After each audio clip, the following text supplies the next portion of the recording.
See these germs? In your toilet bowl, germs breed by the millions. Breakable miracle clackers are for everyone, even the little guys. There's SSB Smash-Up Derby set, and you can hoot and holler. Remember those weird things you grew up with? The ones you somehow forgot were part of everyday life? These things weren't just odd. They were woven into your childhood, on your shelves, in your living room, even your lunchbox. But looking back now, how did something so strange feel so normal?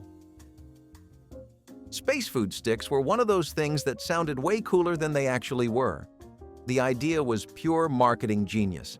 Snack bars inspired by what astronauts might eat in space, wrapped in futuristic foil and hyped as fuel for your body. But let's be honest, if space tasted like vitamins, stale Tootsie Rolls, and mild disappointment, then mission accomplished. These chewy brown logs were loaded with protein and sugar, but they stuck to your teeth like edible glue. Kids still went wild for them though, mostly because it felt like you were eating the future. They were a lunchbox flex, a badge of cool, even if you had no clue what soy protein isolate meant.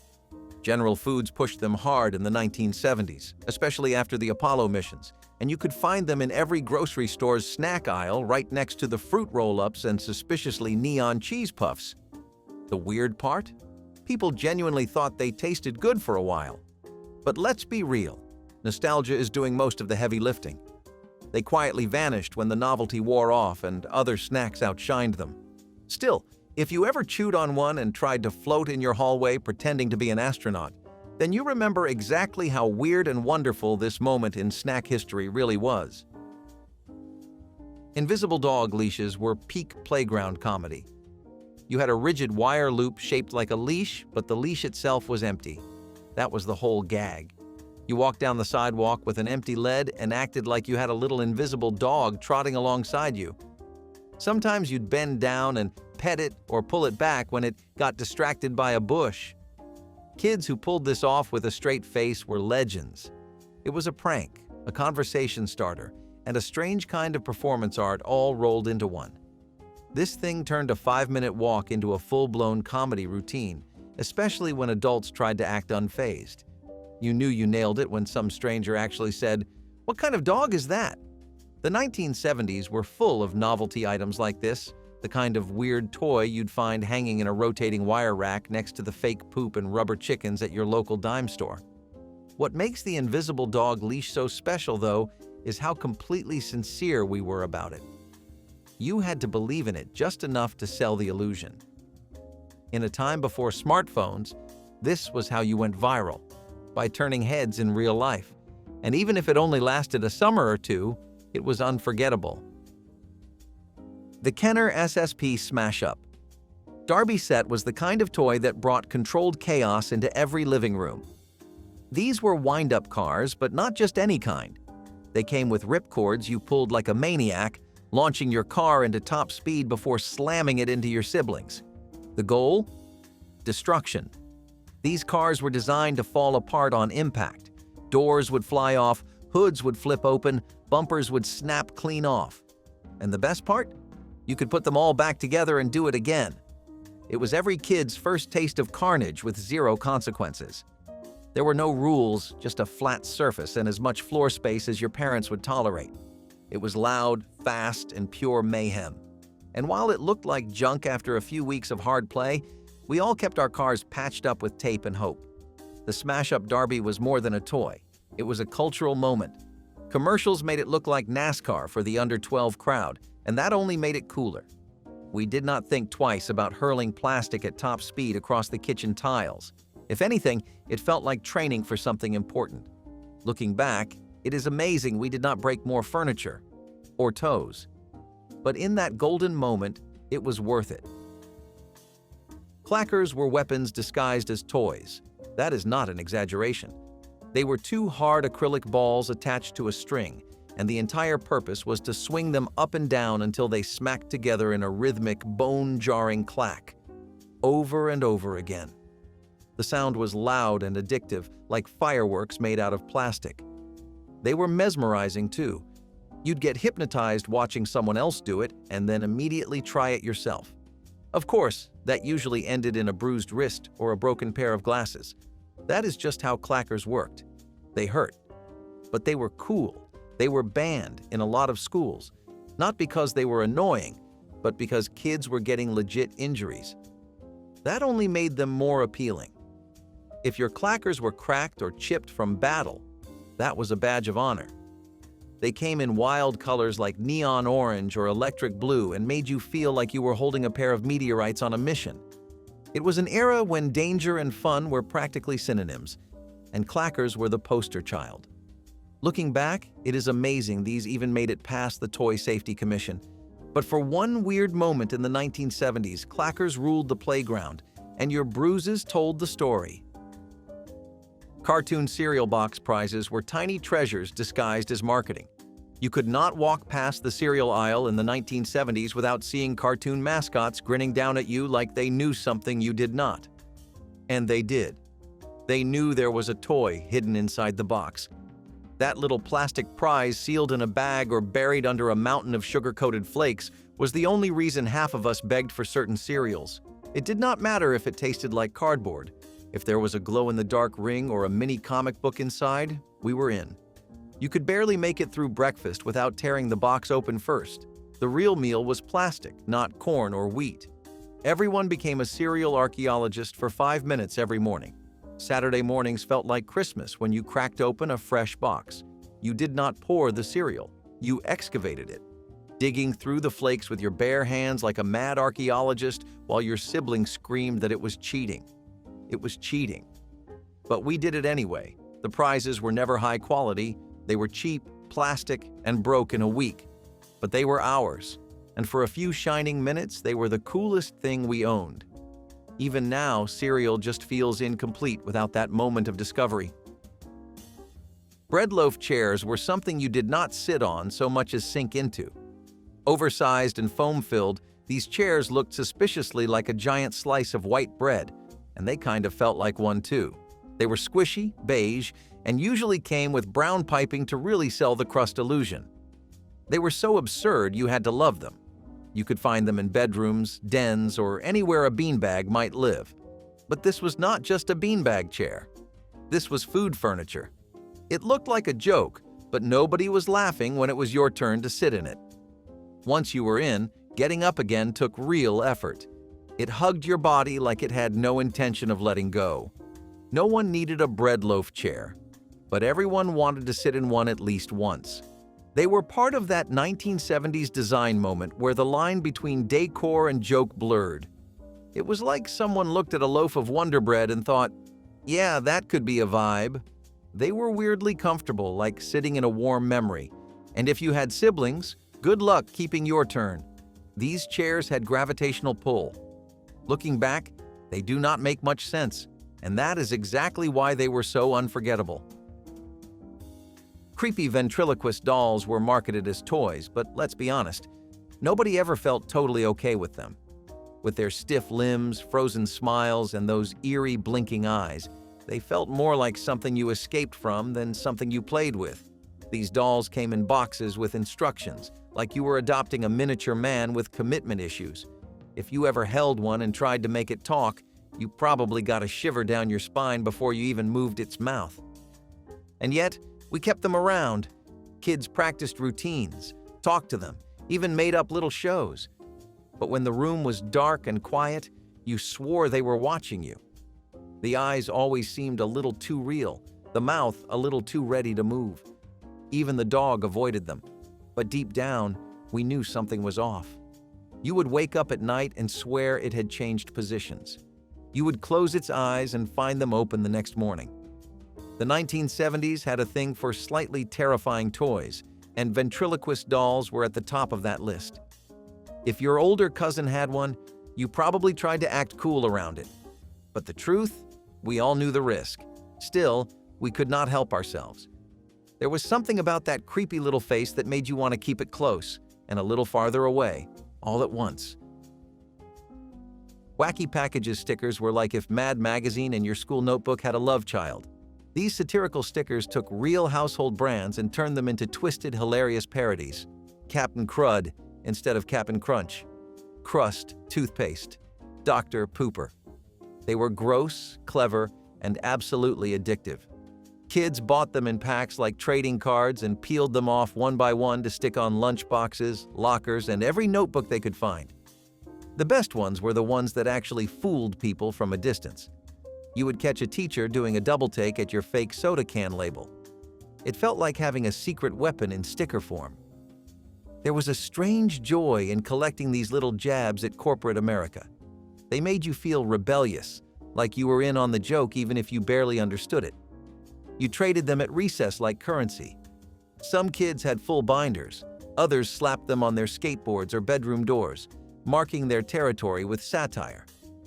The humor was lowbrow, sure, but it was our lowbrow. And if your teacher ever told you to stop bringing them to class, that only made them cooler. Looking back, Wacky packages were a weirdly perfect reflection of the 1970s. Colorful, sarcastic, and not taking anything too seriously.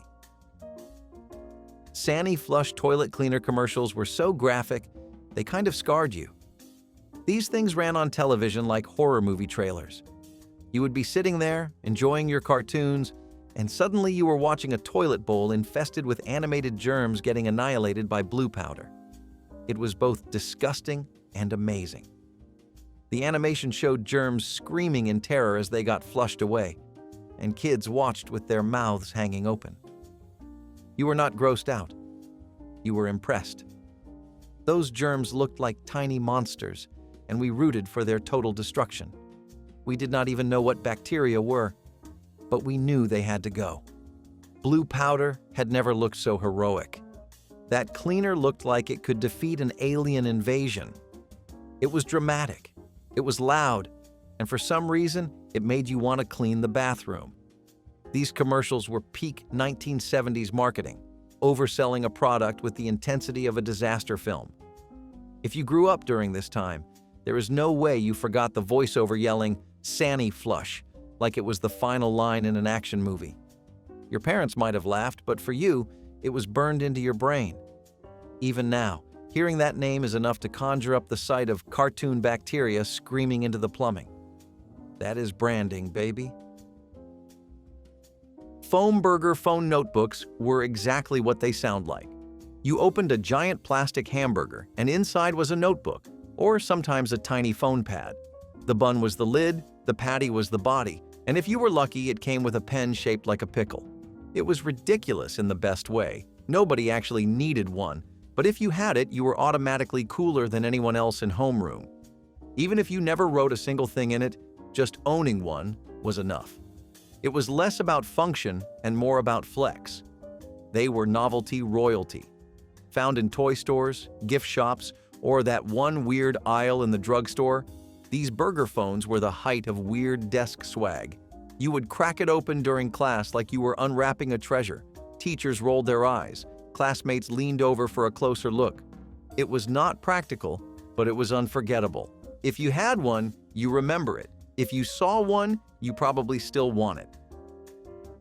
Vibrating football games were the loudest, most chaotic sports simulation you could ever play on a kitchen table. The action involved a metal field and dozens of tiny plastic players frozen in dramatic football poses. You flipped a switch, the field began to hum, and suddenly all your players buzzed around like confused bees.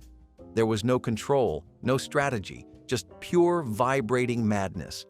The ball would fly off, players would drift to the sidelines, and yet we loved it. You would lean in, try to guide your running back with your finger, and pretend like you had a game plan. No one ever actually finished a real game, but that was not the point. It was about the noise, the movement, and the moment before it all went off the rails. It was noisy, clunky, and totally useless as an actual football simulator. And yet, for kids in the 1970s, it was a rite of passage. Your dad might help set it up. Your friends would argue over whose player technically made it. The noise could drive a parent up the wall, and the batteries never lasted long. But for those few minutes when the whole field came alive, it felt like magic. Looking back, it was like watching ants chase a ball on a jackhammer. But that was the fun of it. Pop beads jewelry was childhood fashion before you knew what fashion even was. These chunky, colorful beads popped together and pulled apart with a satisfying click, letting you build your own necklace, bracelet, or whatever weird creation your brain came up with. It was not about style, it was about possibilities. Pop, pop, pop. Each piece you added made a tiny noise that felt like progress. They came in pastel pinks, electric blues, lemon yellows, like a candy store exploded into wearable form. Your designs made no sense, but that was the charm. Nobody judged. Everyone just made the loudest, brightest thing possible. And the best part? You did not need tools. No strings, no clasps. Just your imagination and a big pile of plastic. You made matching sets for your dolls. You made a necklace long enough to wrap around your neck 3 times. You wore 5 bracelets on one arm and none on the other. It was lopsided, loud, and completely yours. These were especially popular at birthday parties. Everyone had their own set and traded colors like they were gemstones. And yeah, sometimes one would break mid-pop and snap you right in the fingers. That was just part of the deal. They were not built to last, but the memories sure did.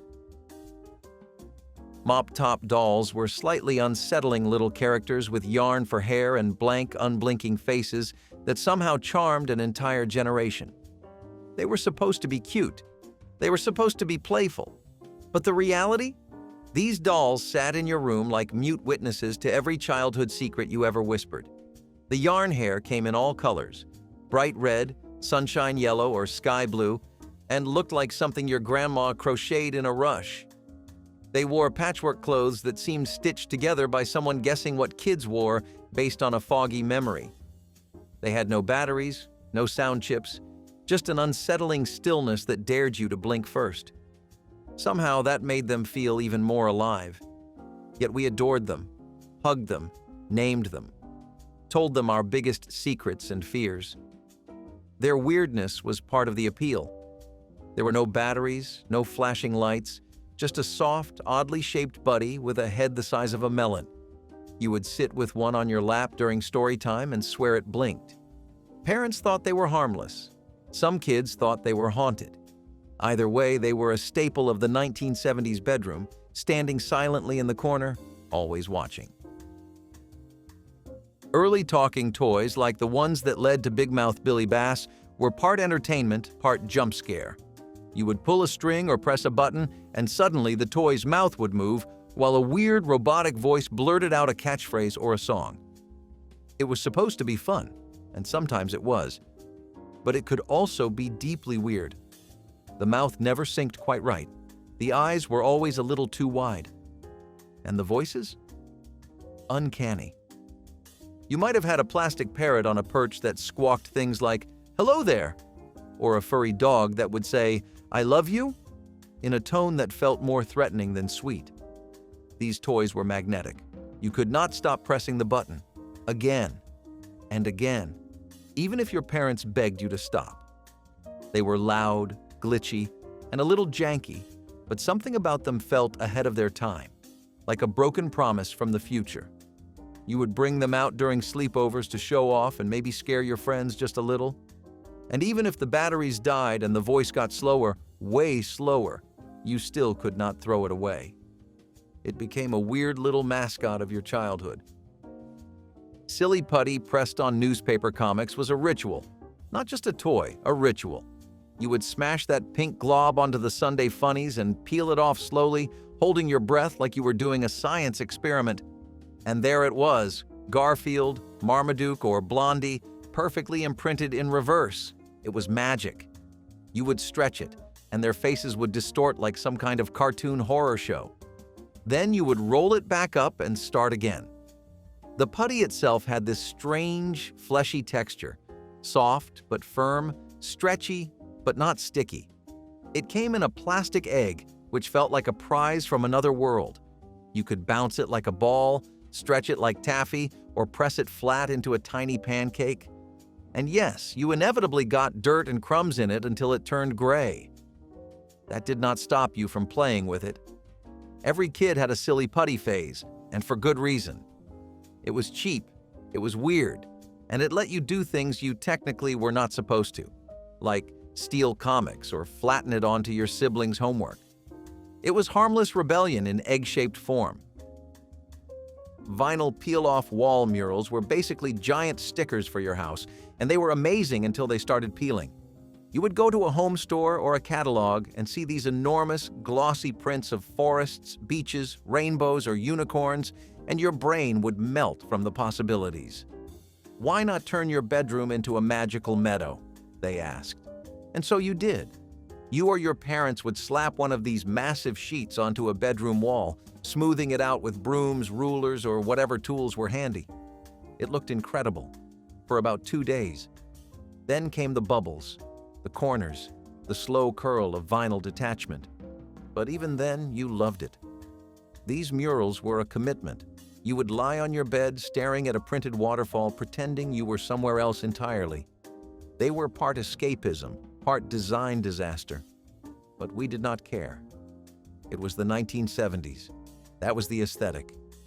These murals told you that your space could be anything you wanted, even if it smelled like Elmer's glue and never quite stuck right. Macrame plant hangers were the unofficial home accessory of every 1970s living room. You could not visit your friend's house, your aunt's apartment, or even the local dentist without spotting one swaying gently in a sunny window. They were everywhere, hanging from the ceiling with spider plants or ferns drooping down like lazy fireworks. The macrame itself was hand-knotted rope, usually cream-colored, sometimes dyed with mustard yellow or earthy orange. It looked complicated, but everyone insisted it was easy once you got the hang of it. And a lot of people did get the hang of it. It became a hobby, a lifestyle, a low-key competition between neighbors to see who could hang the most plants in the most ridiculous places. These were not just decorations. They were statements. We care about nature. We know how to craft. We are a little weird, but in a grounded way. And somehow, they worked. They made your space feel lived in, bohemian, and strangely cozy. Even if they dropped soil on the carpet or swayed dangerously when someone slammed a door, we loved them. They were like swinging little reminders that you were part of something soft, simple, and strangely beautiful. TV antennas wrapped in aluminum foil were science, sorcery, and parental rage all rolled into one. If you grew up in the 1970s, you probably spent more time adjusting rabbit ears than actually watching television. The picture would be fuzzy, the sound would cut out, and the solution, every time, was foil. You would crumple it, smooth it, wrap it around the antenna like some kind of shiny cocoon. And it worked. Sometimes. Not always. But when it did, pure euphoria. You would shout for everyone to freeze. "Do not move!" You screamed across the living room. "It is finally working!" One slight shift and it was gone again, lost to static and disappointment. Parents swore they knew the trick, but you had your own methods. Tilt it left, twist it right, sacrifice a paperclip. Aluminum foil antennas were how we made magic happen with barely any tools. It was frustrating, sure, but it made television feel earned. You did not just watch your favorite show, you fought for it. Avocado green was not just a color, it was a lifestyle. Refrigerators, telephones, bathtubs, mixing bowls, you name it, it probably came in this exact shade of earthy green. And back then, it was trendy, chic even. It felt fresh and natural, like you were living in harmony with a garden that had somehow become your kitchen. But over time, avocado green started to feel more permanent. It was a color that outstayed its welcome. By the time the 1980s rolled around, people were practically begging to repaint, recover, or replace anything that still bore its hue. But let's be real. If you saw avocado green in your house, it meant you had been through something. You had a history. It was weird, it was bold, and it absolutely refused to blend in. That is what made it unforgettable. Even now, the sight of that particular green takes people back instantly to home-cooked meals, long phone cords, and linoleum floors.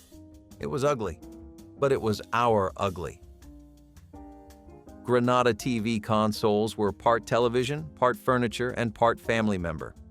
These things were massive, not just in screen size, which, let's face it, was never that big, but in presence. The wood cabinets were thick and heavy, like someone had turned a coffin into a piece of home decor. They came with sliding doors, velvet panels, and decorative trims that made them look more like altars than electronics. And the screen? It was small, but it was everything. You and your family gathered around this box, turned the knob with a satisfying click, and waited for the warm glow to kick in. The picture might have been grainy, the volume a little off, but none of that mattered. The Granada console was the heartbeat of the living room. Parents balanced flower vases and picture frames on top of it. Kids would sit cross-legged on shag carpet for Saturday cartoons. It was not just a TV, it was the center of your world. When it finally stopped working, you did not throw it out. You just bought a new TV and set it on top of the old one. That is how much these monsters meant to us. Record players in suitcases were not just portable, they were a lifestyle statement. These clunky, colorful boxes opened like a treasure chest, revealing your personal gateway to sound. Some were powder blue, others had fake wood paneling or vinyl floral patterns, but the moment that lid flipped open and the needle dropped onto the record, nothing else mattered. The music popped and crackled in a way that felt alive, even if you were just playing a scratched copy of Stayin' Alive. You did not need surround sound. You had your suitcase. These things were everywhere. In kids' bedrooms, dorm rooms, basements, even porches on summer nights. If you had one, you probably dragged it from room to room like it was a family pet. And it was tough.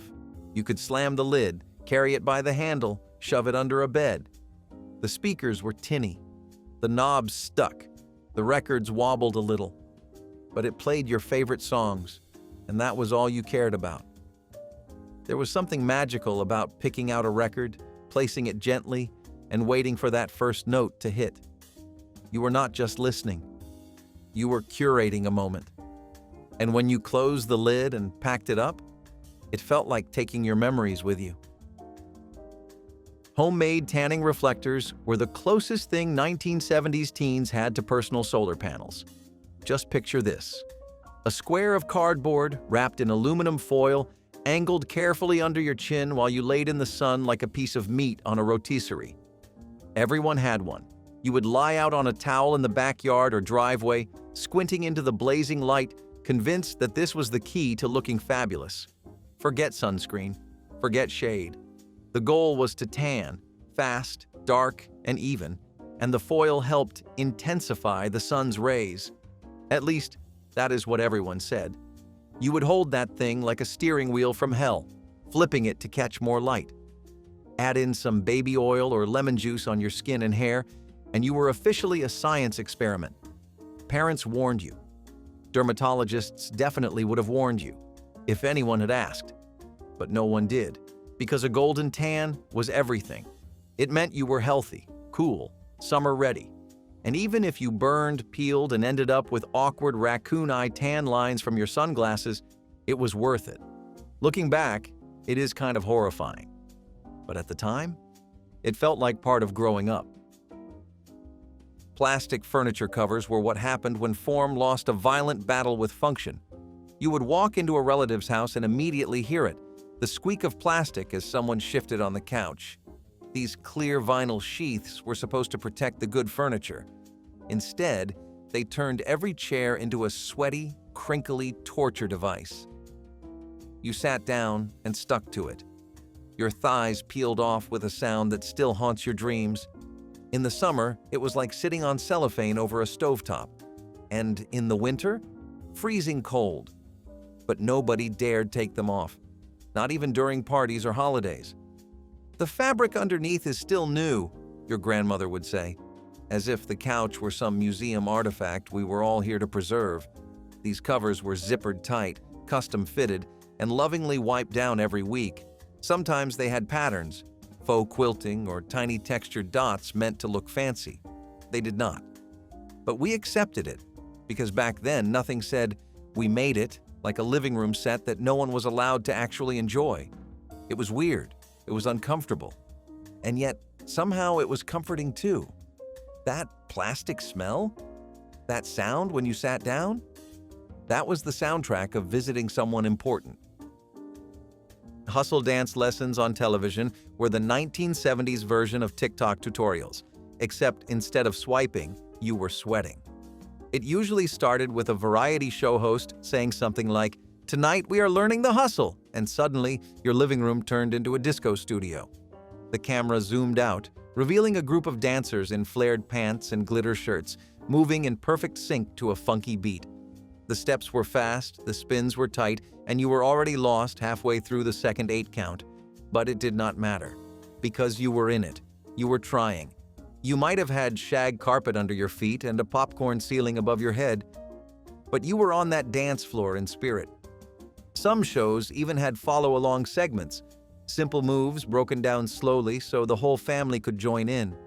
Your mom, your dad, your awkward cousin, everyone trying not to trip over each other. And if someone actually nailed the routine, they strutted around for the rest of the night like they were John Travolta.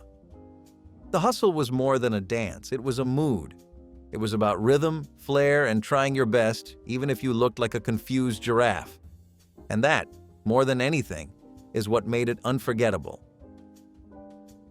Multi-purpose fondue sets were peak 1970s sophistication. At least, that is what we thought. You would get this heavy ceramic pot on a tiny metal stand, light a candle or sterno can underneath, and suddenly you were in Switzerland, or France, or some fantasy version of Europe you had only seen in magazines. Cheese, chocolate, hot oil, it did not matter. Fondue night meant fun. Everyone got a long fork with a color-coded tip, like little flags of culinary diplomacy. You stabbed cubes of bread, fruit, or mystery meat, dipped it into the bubbling goo, and prayed it did not fall in. Because if it did, the rules were clear. You owed someone a kiss or a dare or a piece of your Halloween candy stash. It was messy, interactive, and dangerously hot, because nothing says family bonding like molten cheese. Every catalog had fondue sets, every wedding registry included one, and every dinner party host proudly brought theirs out like they had just invented the concept of melted food. Even kids got their own fondue forks, though they usually just made a mess and got scolded. It was equal parts elegance and chaos, and for one shining decade, it felt like the future of dining. Plastic laminate countertops were everywhere in the 1970s, bright, glossy, and available in an endless parade of colors and faux textures. From butcher block prints to swirling marbles, these surfaces were supposed to look fancy without the fancy price tag. And for a short while, they did. But the plastic finish scratched easily, melted under hot pans, and chipped if you dropped anything heavier than a spoon. The edges would start to curl, the seams would swell, and if water got underneath, the entire counter could buckle. Once the damage started, there was no easy fix. Families either lived with the bubbling mess or had to replace the entire slab. Still, for a generation strapped for cash but hungry for style, laminate was the default. It felt modern, until it very suddenly did not. And when people stepped outside to escape the chaos of the kitchen, they were often met with a patio that was just as frustrating. It looked like a cabinet, just a little rectangle in the wall with a tiny knob. But open it up and suddenly you had an ironing board swinging down like a Murphy bed for your clothes. Fold-out ironing boards in the wall were the peak of space-saving genius. These things were especially popular in mid-century homes, when every inch of space had to count. The board folded out flat, usually right next to the laundry area or inside the kitchen pantry. You did not have to drag a heavy metal contraption from the closet. Just pop it open, plug in the iron, and get to work. Some even had a tiny shelf or built-in plug to hold the iron itself, along with a little light above the board. Now that was fancy. Housewives adored these because they made chores quicker. And let's face it, they just looked slick. Like the house was in on the secret with you. Eventually, though, as trends moved toward larger laundry rooms and portable everything, these ironing stations disappeared. But for the folks who grew up with one, there is a real nostalgia there. It was like opening a secret door into domestic life. Now, speaking of secret doors, the next one was not about cleaning your shirt. It was about making sure your closet smelled like the forest. Blank VHS tapes were not just empty plastic boxes. They were treasure chests, the kind you could label, relabel, and fill up with your own little corner of television history. You remember the sound, right? That whirring click as the VCR accepted your latest recording project, whether it was The Muppet Show, a Disney movie airing on Saturday night, or just some random commercials you ended up watching later like they were rare artifacts. Back then, taping something off television was serious business. You had to time it perfectly. Hit record at just the right moment, or risk catching the tail end of a news anchor saying, "And now," before your show started. Fast-forwarding past commercials felt like a power move. Rewinding? An art form. And if you had one of those little tape rewinder machines shaped like a car, you were basically living in luxury. You wrote on those little white stickers with a level of care that rivaled school projects. Do not tape over. Disney only. Toys R Us ad. Keep forever. And when someone in the house recorded over your stuff with a football game, that was war. But if you wanted to really test your patience and your brain power, there was only one screen-based challenge that ruled them all. They were not hidden behind the tank or stuffed into a cabinet. They stood proudly next to the bowl, gleaming in matching porcelain or enamel. Toilet brush holders used to be design pieces, part of a color-coordinated bathroom world where everything had to match. If your toilet was seafoam green, your brush was too. If your tub was pink, the brush holder came in rows to match. Some even had tiny floral patterns or gold accents. They were not meant to be ignored. They were meant to blend in and show off at the same time. It sounds odd now, but the brush was part of the bathroom's personality. You could tell a lot about a house by the color of its brush. But over time, people got more practical. Plastic took over. Neutral tones became the norm. The brush was demoted from statement piece to utility object, hidden, disposable, forgettable. Today's holders are sleek, anonymous, and often tucked away, but back then the toilet brush was a member of the family, polished, matching, and always on display. Faux exposed brick was the fast track to urban chic in the 1970s.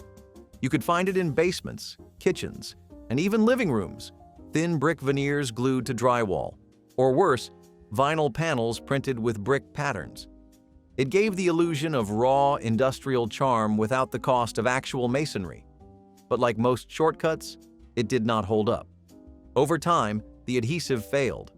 Corners peeled, edges warped. In some cases, entire sheets of faux brick would fall off the wall, revealing the cheap drywall behind it and killing the illusion in one thud. What was sold as rugged and timeless turned out to be fragile and temporary. Nothing more than a costume for the house. What once looked trendy now looked like a half-finished stage set. Some panels were so thin they cracked if you leaned on them. And cleaning them? A nightmare. Dust settled in every fake mortar line, and trying to repaint them only made them look more artificial. The charm wore off fast, leaving behind a wall that was too fragile to save and too expensive to redo properly. People wanted the character of a loft without the upkeep of a real brick wall, and what they got was crumbling plastic in a shade called rust red. But if fake brick left your walls feeling hollow, the next design choice made your whole house feel cold, starting with the hearth. We need to talk about the elephant, or maybe the shag, in the room. Carpeted bathrooms. Yes, wall-to-wall carpeting in the bathroom. Someone, somewhere, decided that stepping out of the shower onto tile was just too cold. So instead, they gave us plush floors that soaked up everything. These bathroom carpets matched the walls, the sink, the curtains. You had mint green bathrooms with mint green rugs from tub to toilet, pink bathrooms with matching fuzzy toilet seat covers and floor mats. It was peak comfort meets catastrophe. Over time, those comfy carpets turned into breeding grounds for mold, mildew, and mystery smells. Still, you have to give it credit for ambition. For a few decades, the bathroom was not just a place to get clean, it was a fully furnished retreat. These days, waterproof vinyl and ceramic tiles have reclaimed their throne. But every now and then, you stumble upon an old house with a powder blue plush floor and wonder what it was like to live so fearlessly. Now, if that made you raise an eyebrow, wait until you hear about the toilet paper holders. That could sing. The Columbia House penny deal felt like a loophole in the universe. You sent in a little card, maybe glued a few stamps to it, and next thing you knew, your mailbox was blessed with 12 brand new cassette tapes, or compact discs if you were ahead of the curve. All for just 1 cent. 1 cent. It felt like a scam in your favor. No way this is real, you thought. But there it was. Whitney Houston, Prince, Bon Jovi, Huey Lewis, boom! Delivered to your doorstep like you were some kind of record label executive. Of course, the catch was that you had to buy more albums at full price later. Parents were suspicious. Some tried to stop you. Others fell into the trap themselves. It was like a rite of passage. A shared secret. A little music heist you got away with. Until the bill came due, of course. Still, there was no denying the power of opening that box. Shrink-wrapped covers. That new plastic smell. Your very own collection. But for real-time music discovery? You only needed one thing. 3 letters, 1 channel, and a whole lot of attitude. They were soft, they were fuzzy, and they were everywhere. If your childhood bathroom had a matching set of fabric pieces, one for the toilet seat, one wrapped around the base, and one sitting gently on top of the tank, you were not alone. These toilet tank lid covers were a staple of the 1970s and 1980s. Sold in coordinated sets at every department store, they promised comfort and style. It was all part of turning the bathroom into a true living space, not just a utility room.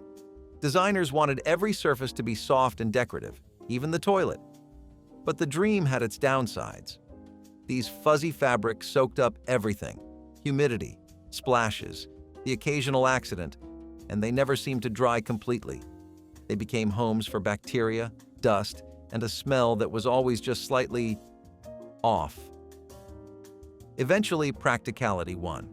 People peeled off the matching rugs, scrubbed their porcelain clean, and moved on to simpler, sleeker bathrooms. Today, those lid covers are mostly gone, hiding out in thrift shops or buried in boxes in grandma's attic. But if you ever spot one still in place, faded but hanging on, it brings back a strange mix of comfort and confusion. Who thought the toilet needed a hat? Sunburst clocks, brass peacocks, oversized metal sculptures of sailing ships. If it glittered and could be nailed to drywall, it was probably up there. Wall decor in the 1970s took the loudest ideas from mid-century modern and cranked them past 10. The Sunburst clock especially became the crown jewel of every living room, often mounted above a fireplace or a sagging plaid couch. It was supposed to say, "Sophisticated modern family." But what it actually said was, "Time stopped in 1973." These pieces aged fast. Dust built up in the corners. The faux gold finishes dulled.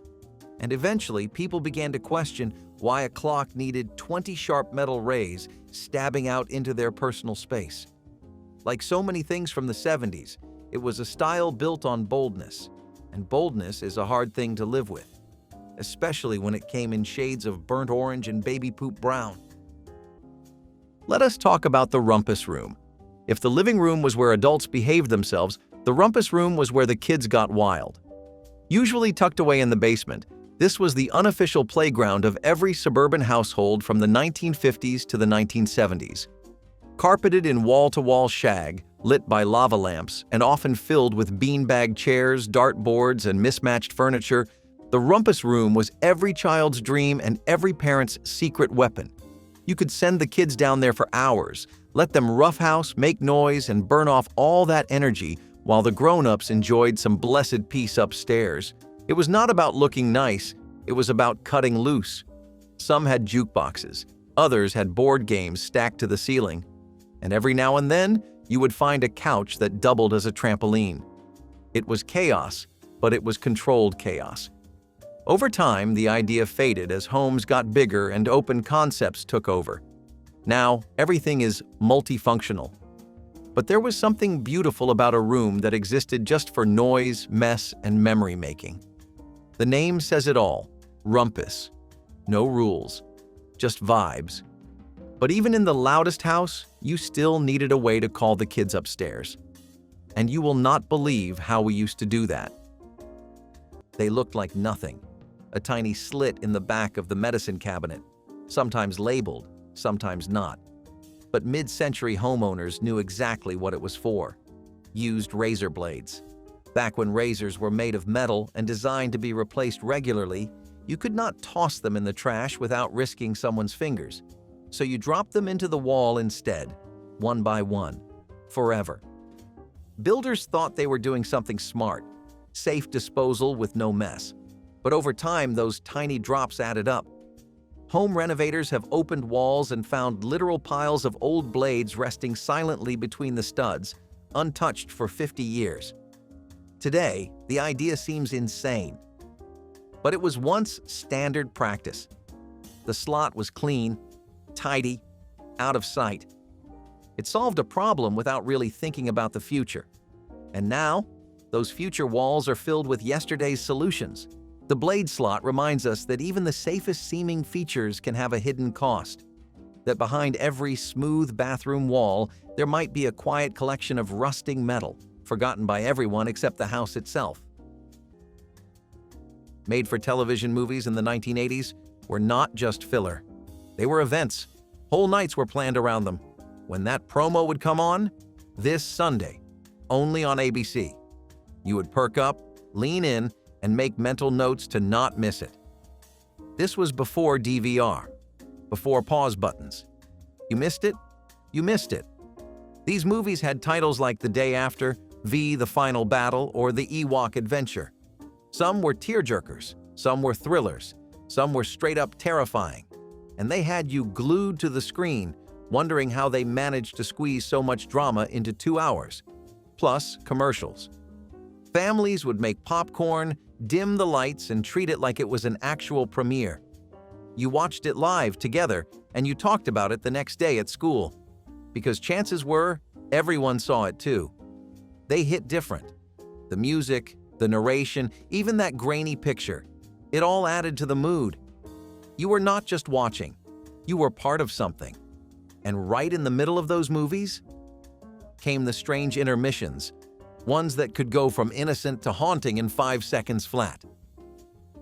Pea gravel patios looked charming in home improvement magazines, rustic, effortless, a little slice of the French countryside dropped into a suburban backyard.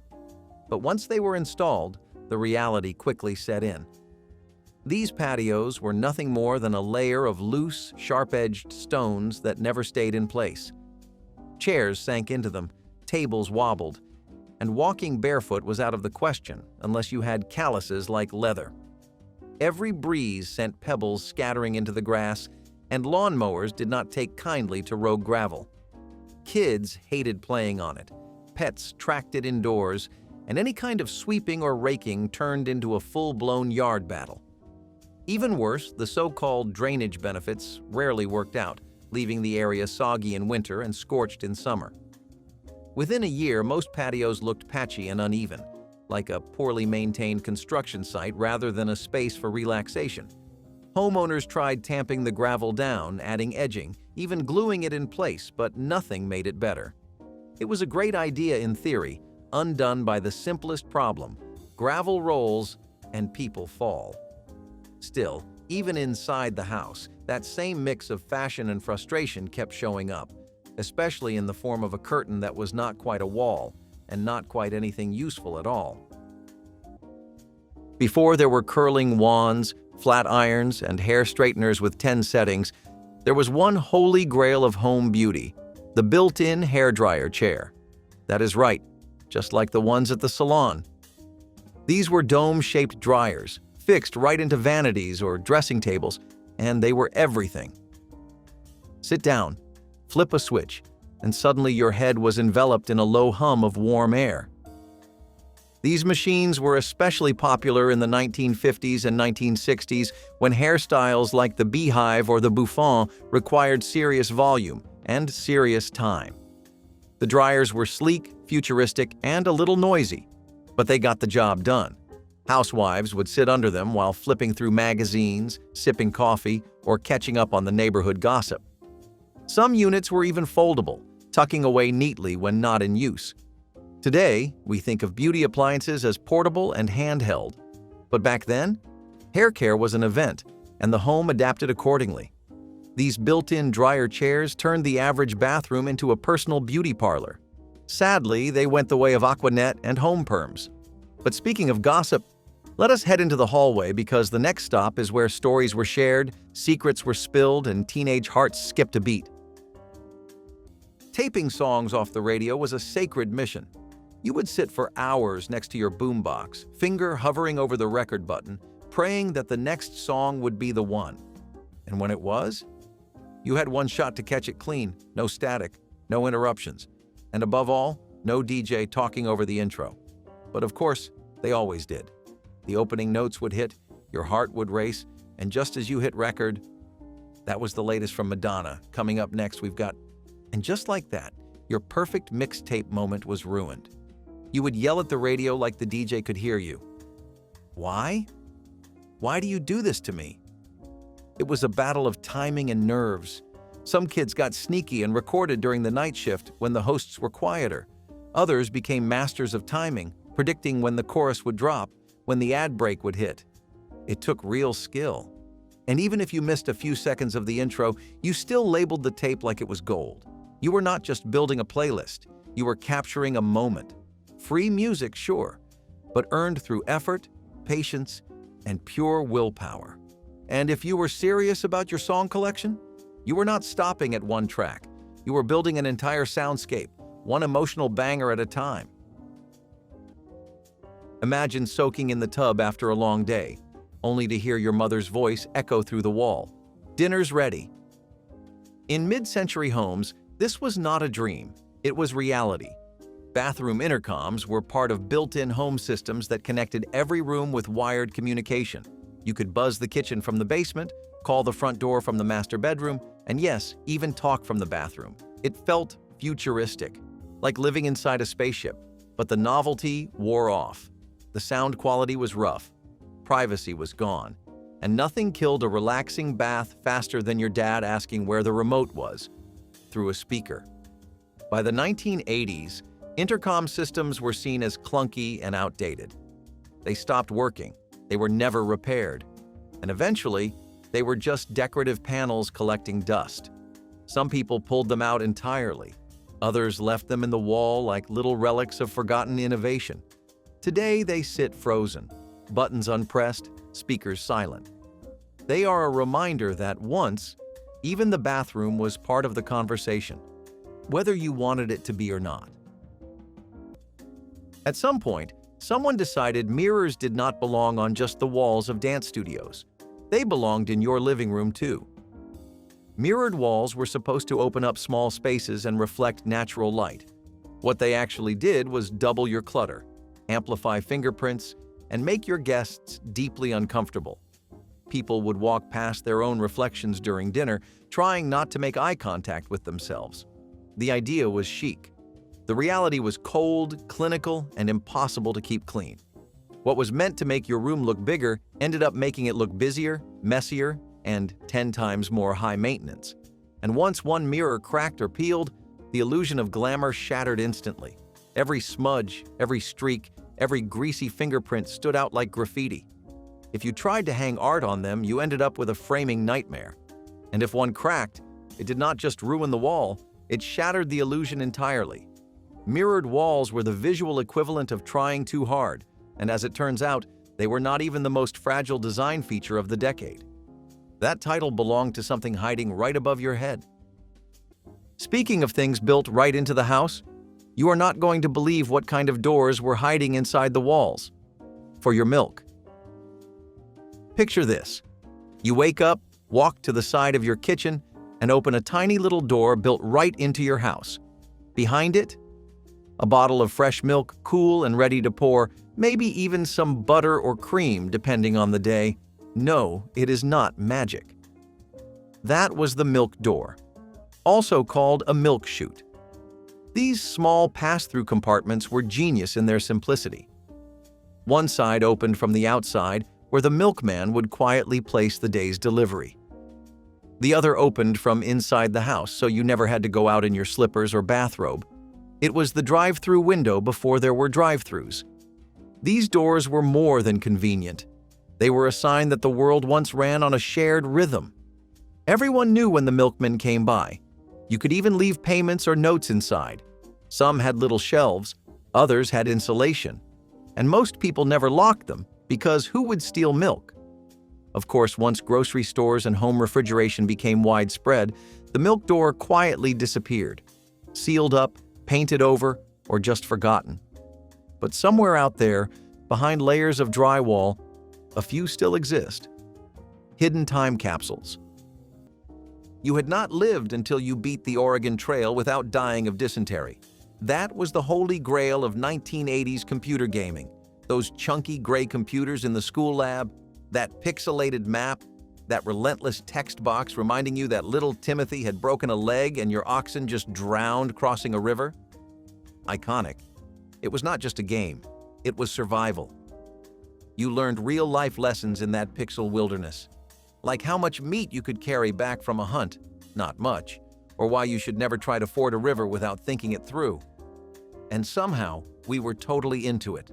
The green and black graphics, the clunky keyboard, the fact that it felt like schoolwork but kind of fun. You would all huddle around one screen, a group of 5 kids making group decisions like mini pioneers, and somehow it felt like the fate of your wagon family actually mattered. It was your first taste of choices in gaming, your first little moral dilemmas. Do you trade clothing for bullets? Do you rest for 2 days? Or do you push on and risk everyone freezing to death? Still, once the school bell rang, it was game over. And if you wanted to know what was playing in theaters that weekend, you did not Google it. You picked up the phone. You knew it was working by the sound. That slow, steady tick that echoed through the tiles like a countdown.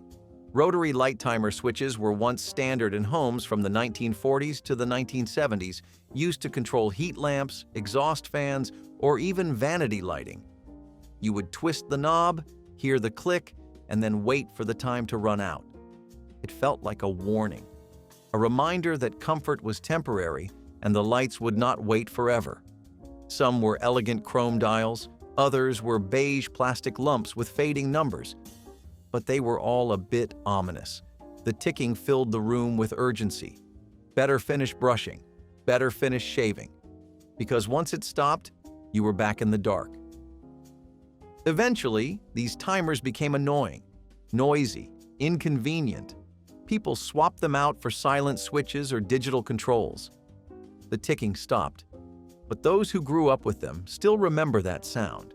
It was the soundtrack to rushed mornings and long showers, a strange little relic that turned the bathroom into a timed event.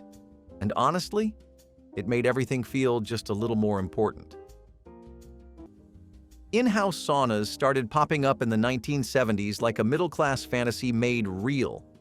Inspired by Scandinavian wellness and the rise of holistic health trends, homeowners dreamed of private steam rooms where they could detox, unwind, and soak in luxury.